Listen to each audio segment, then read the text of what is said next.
Right now, it is time to bring in Jim Lynch. It is time for Cover Your Assets. Jim is an independent voice on Wall Street, the economy, sports, and various things, and he has many years of experience in all of that. Good morning, Jim. And good morning to you, sir, and everybody out there. So now, Hope you do. It's a good morning.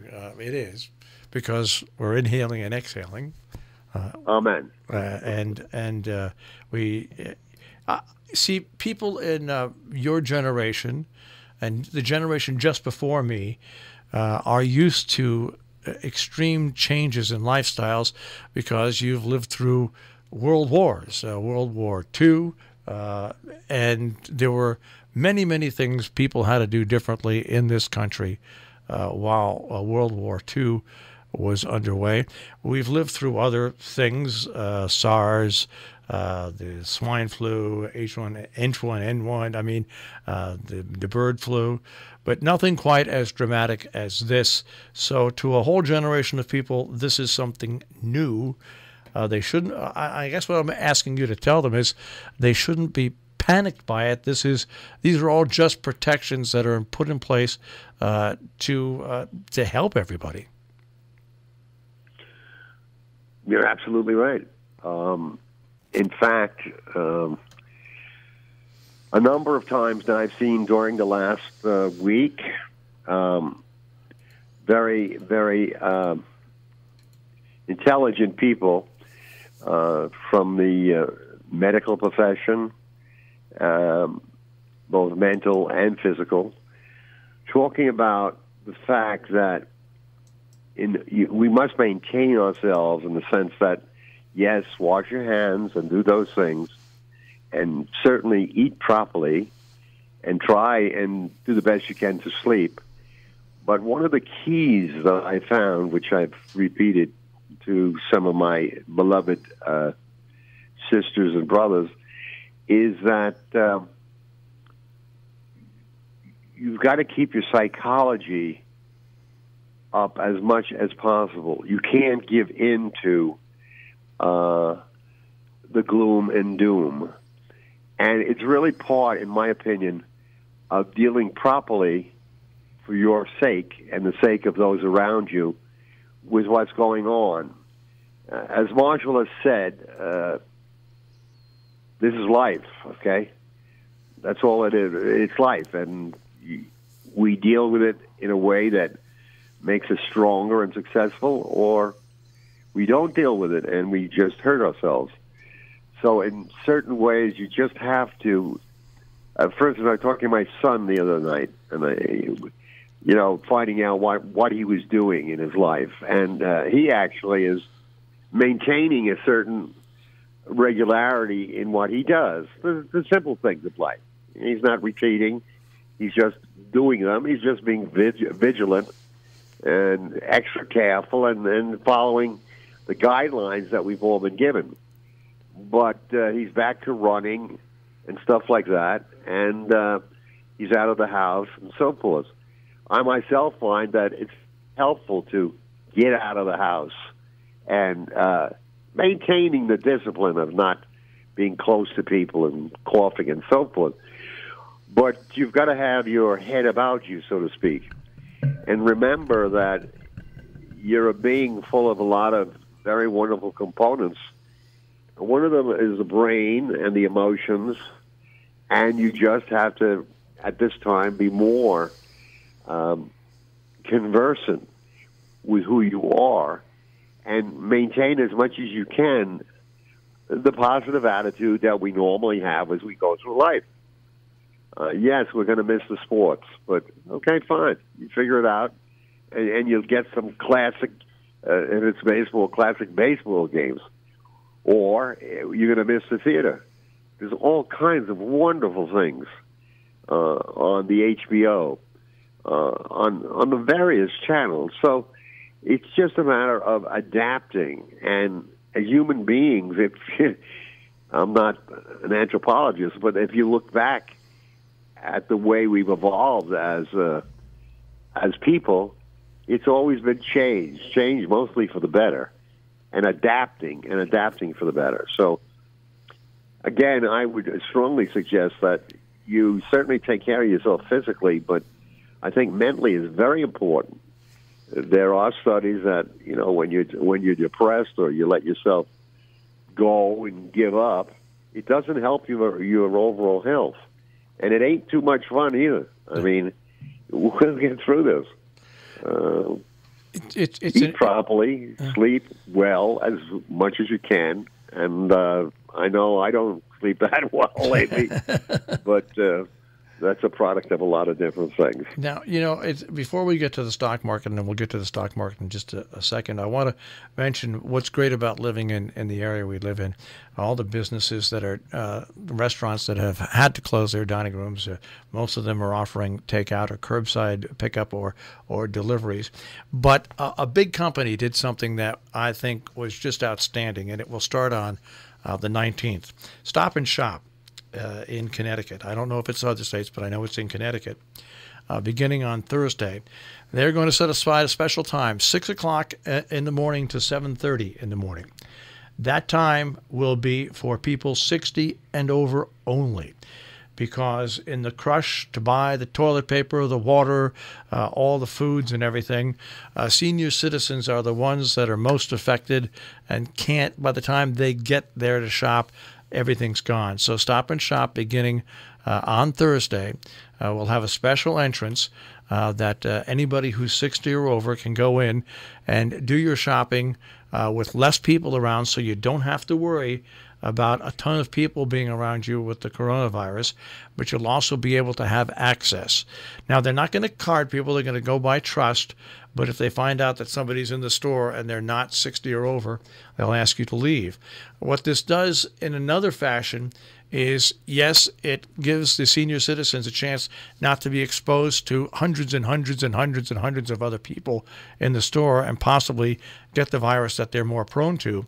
But it also, for the other people now that do their regular shopping, it takes the senior citizens, and they don't have the senior citizens mixed in with them. So it's a good job by Stop and Shop, what they're announcing and what they're going to start on Thursday. I just wanted absolutely marvelous. Yeah, absolutely marvelous. I just wanted to give them kudos. And it's a product of a company taking care of the citizens, as we all should. But the Stop and Shop idea is absolutely incredible, because the idea of giving the older people space, who are the most vulnerable and are not going to be crowded in with a lot of other people, is fantastic. But also, the younger part of the population, there are less people shopping, but they don't have to worry as much as infecting or being infected. It's really just fabulous, and I'm certain we're going to have more and more of that. I know myself. I'm normally, as Marshall might say, talkative. So when I'm out and about shopping and doing whatever, I'm a pretty cordial guy. It's part of the way I live my life. The human contact is probably pretty more significant to me, maybe, I don't know, than other people. But the other day I had a situation where I was in a line, and I believe he was a Japanese man, I don't know him. And he let this young man with only a couple of things go ahead of him. And I said, wow, that's really great. And, you know, I started kind of engaging with him and kind of had some fun as we were waiting. And then he left, and I said, good luck, and so forth. It was only a couple of days later when I heard that there has been a certain amount of animosity towards people who are Chinese or deemed to be Chinese. And so I said to myself, wow, I'm really glad I did that. But, you know, consideration of older people who are lame or whatever, you know, this is the time for our better angels to come forward. And when they do, it makes us feel better as well as the people we connect with. And I've seen this a few times with people talking.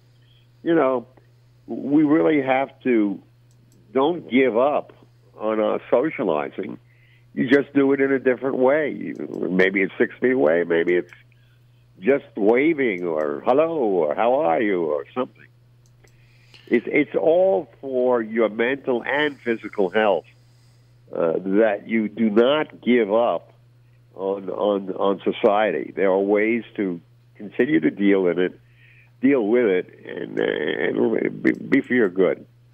All right, now, I'm looking at the stock market, and we'll just mention first of all the futures right now.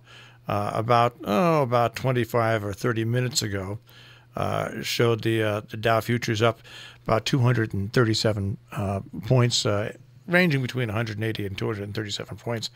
But that is a useless figure. But I think what we need to talk about for the general public is some of the amazing, absolutely staggering swings in the market. I mean, it was down. Their single biggest loss since 1987 was down over 12%, and actually, because the stock market was actually higher, that percentage-wise it was just a bigger loss. But once again, those numbers, as staggering and as amazing they are, reflect what's happening in the economy, really in your local area as well, with stores and businesses and individuals that are affected. But once again, looking at the stock market for people that have their general investments, Jim, give them some advice why they shouldn't be panicked, and why this bear market looks like we're going into a recession. So let's talk a little bit about the market in general for people. Okay. First of all, the market is off about 30 to 35% since its high. That has taken place within just several months. I think that is extremely unique. That's the first thing. The second thing is, as someone who watches the market a bit, coming into the year, I was telling people to sell, not because I saw the virus coming, God forbid, but we were overdue for a recession. We're slowing down. The stock market has been kind of up for 11 years, and the economy has been up for about the same time. And, economy is like the tide coming in and out. There's a flow. There's a rhythm to it. So we've been actively telling people, and in our own accounts, selling, coming into the year. And when the virus hit, it just took the legs out from under the market, in the sense that just stay with closings of stores and things of that nature. The economy it's down. It's going to go lower, the economy. And that's what it is, because we do have to stay home. We can't participate because we're being locked out of things.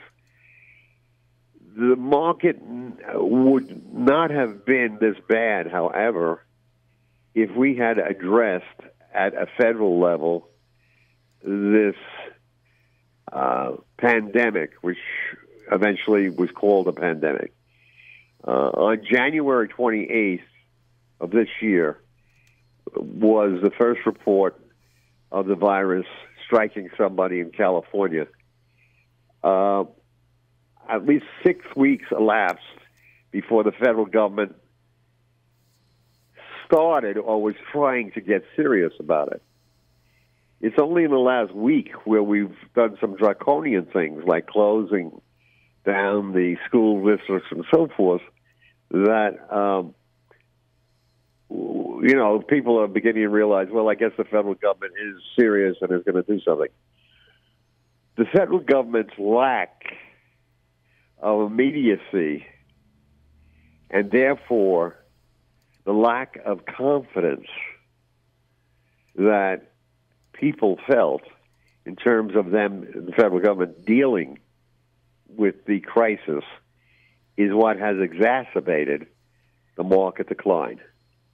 We had a tremendous market decline in '87, and at that time, the government came in, supported the market, and eventually things kind of settled down.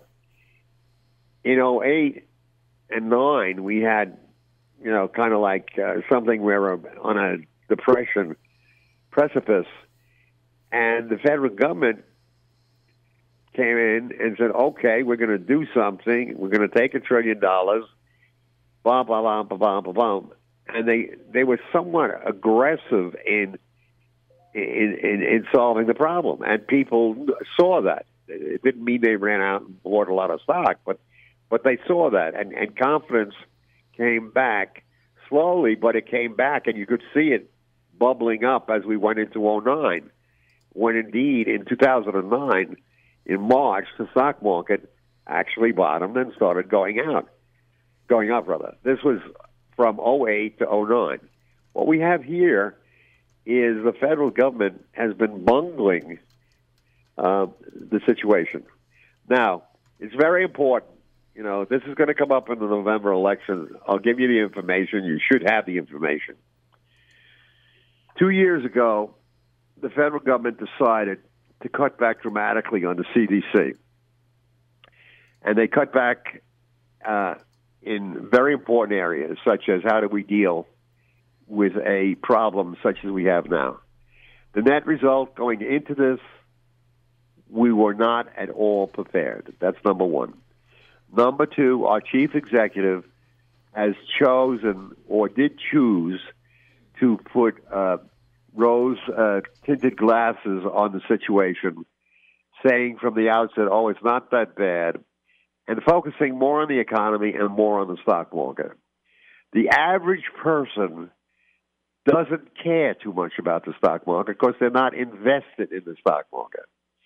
So when they heard that the chief executive was talking about the health of the stock market, certainly became very, very, very upset that their little individual problem of going out of work and not eating was not being addressed.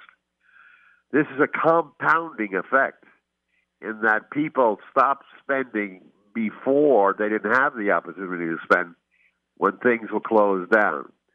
And the net result is the crisis we have has been exacerbated by the federal government, which was not prepared to deal with it, was very slow to prepare to deal with it, and frankly, we still are not fully set up to deal with it. We've been hearing from people at the state level how there's going to be a crisis in the hospitals. We don't have enough beds. And we've been hearing about the lack of ventilators. We've been obviously witnessing the federal government stumbling as they say, oh, we don't really have the test for this, but we'll have it soon. This is what has exacerbated the stock market. I've never seen down 2,000, up 500, down 2,000, up 300. And you're going to have more of that as you will an economy that is going to slow.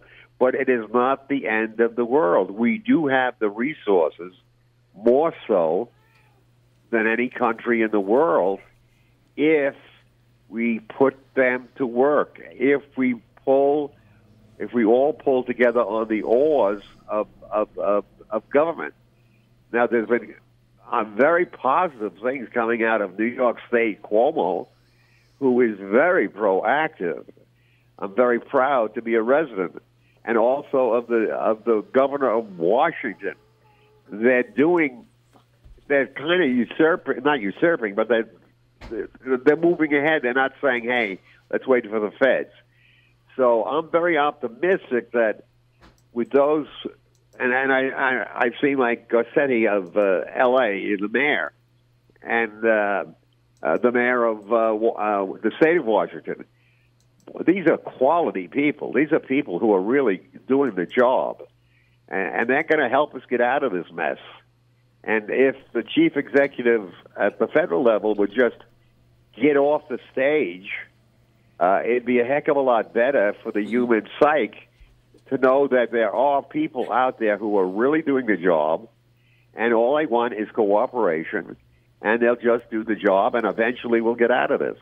In terms of the market itself, as investors, if you haven't sold, and you were given that hint quite a bit in this audience over the last 6 to 9 months, well, it's probably a little late to sell, okay?